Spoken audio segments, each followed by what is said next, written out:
চীন থেকে কোনো চীনের পণ্য কিনলেই যে এই দেশের উপর ওই আমেরিকার নিষেধাজ্ঞা থাকবে, তার থেকে কোনো জিনিস যদি কেনা হয় তাহলে তার উপর 100% ট্যারিফে আরোপ করবে।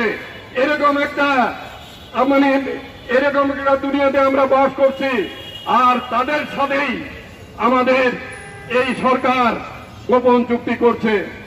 তাই বন্ধুরা আমার, তাহলে যে সরকার কার? এই সরকার কার? আমেরিকার স্বার্থ বাস্তবায়িত করার জন্যই এই সরকার আজকে ক্ষমতায় আছে।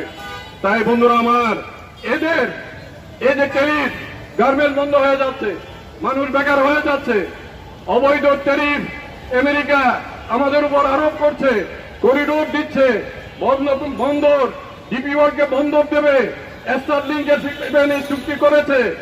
এর বিরুদ্ধে না জামাত ইসলাম, না এনসিপি, নাই ওই তথাকথিত ইসলামিক ফোর্স, এদের কোনো কথা আছে? এনসিপি আমাদের কোনো কথা আছে? এখানে কোনো তাদের বক্তব্য আছে?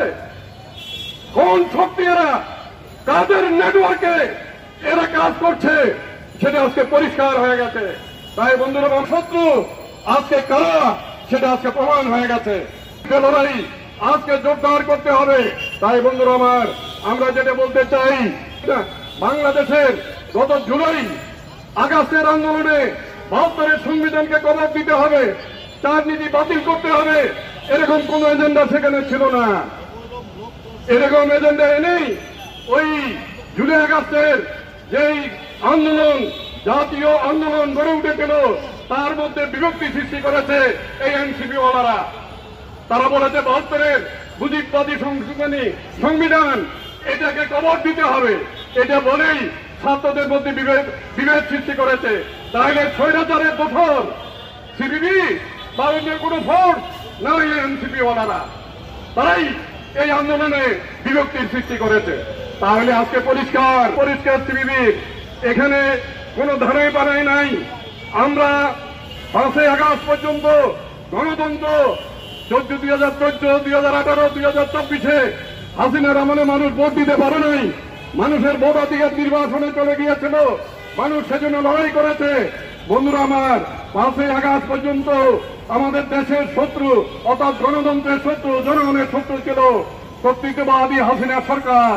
আর 5ই আগস্টের পর এনিমিকে, 5ই আগস্টের পর এনিমিকে এক জায়গায় আছে, 5ই আগস্টের পর এনিমি সাম্রাজ্যবাদ আর এই সাম্প্রদায়িক শক্তি, এরাই হলো গণতন্ত্রের শত্রু, যারা ভোট চায় না, যারা ভোট ডিলে করতে চায়।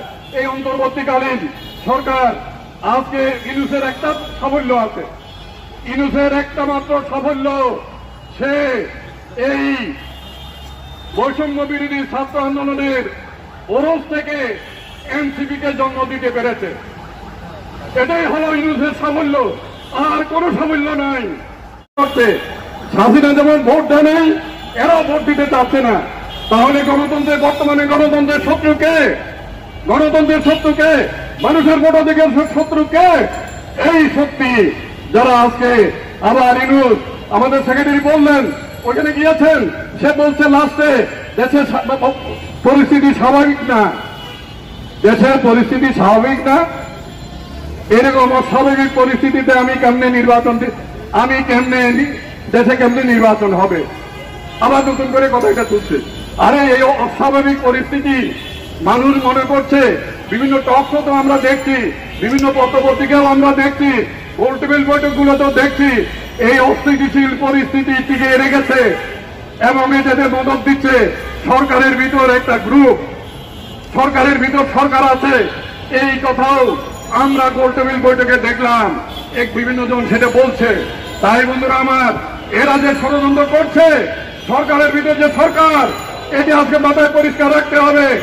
এরা ওই গণতন্ত্রের শত্রু হাসিনা, এখনকার গণতন্ত্রের শত্রু নতুন করে আবির্ভাব হয়েছে, ওই গণতন্ত্রের শত্রুদেরকে পরাজিত করেই অবিলম্বে ডিসেম্বরের মধ্যেই বাংলাদেশের জাতীয় নির্বাচনের ব্যবস্থা করতে হবে। এখানে নির্বাচনের পর কি করবে আমরা জানি। বিএনপিকেও আমরা 8 বছর আগে দেখেছি, বিএনপিও ক্ষমতায় যাওয়ার পর ওই মুক্তবাজার নিউ লিবারেল ইকোনমি ওইটা করবে। বিএনপিও যে বাংলাদেশে দুধ আর মধুর নহর বয়ে দেবে সেটা সিপিবি মনে করে না। ওই কিন্তু ওই লড়াই, ওই নির্বাচন কিন্তু বাংলাদেশের মানুষ একটা ব্রিথিং স্পেস চায়। মূল লড়াই এদেশের শ্রমিক কৃষকের লড়াই, সামাজিক মুক্তির লড়াই আজকে এগিয়ে নিয়ে যাওয়ার জন্য, সমাজ ভাঙার জন্য, সমাজ বন্ধনের লড়াই এগিয়ে নিয়ে যাওয়ার জন্য একটা ডেমোক্রেটিক স্পেস, একটা গণতান্ত্রিক স্পেসটা আজকে একটা নির্বাচনের মধ্য দিয়ে সম্ভব। যে আসুক ক্ষমতায় ওদের বিরুদ্ধে আমার লড়াই হবে। আসল লড়াই তখন শুরু হবে, এই এজেন্ডা তখন থাকবে না। আসল এজেন্ডা শুরু হবে মানুষের শ্রেণী বৈষম্যের বিরুদ্ধে লড়াই, মানুষের ভাত খাবারের বিরুদ্ধে লড়াই, আজকে শিক্ষা এবং স্বাস্থ্যের লড়াই। আজকে বহু কমিশন করেছেন, হেলথের কমিশন কই, শিক্ষা ব্যবস্থার কমিশন কই, কৃষি ব্যবস্থার কমিশন কই, ওইখানে নাই, আছে অন্য জায়গায়। বহু রকমের ধান্দাবাজি আমরা দেখছি। আমরা দেশকে মুক্তিযুদ্ধ 71-এর মুক্তিযুদ্ধের পেছনে নিতে যেতে দেব না। এই জুলাই আগস্টের আন্দোলন মুক্তিযুদ্ধ নেই, জুলাই আগস্টের আন্দোলন মুক্তিযুদ্ধের চেতনাকে এগিয়ে নিয়ে যাওয়ার, ওই যে চেতনা, বৈষম্য বিরোধী যে চেতনা, ওটাকে আমরা এগিয়ে নিয়ে যাব। তাই বন্ধুরা আমার, আমরা যেটা বলতে চাচ্ছি সেটা হলো, আসুন, আমি আমার বক্তব্য দীর্ঘায়িত করব না, আসেন, মার্কিন সাম্রাজ্যবাদ আমাদের দেশে ঘেরে বসে গেছে, তার নেটওয়ার্ক চলছে।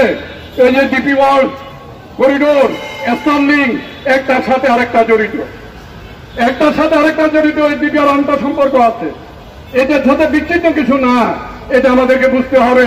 তাই আমাদের লড়াই আরো কঠিন, জটিল হয়ে গেছে। এই লড়াই আমাদের জিততে হবে এবং এই লড়াই এদেশের 17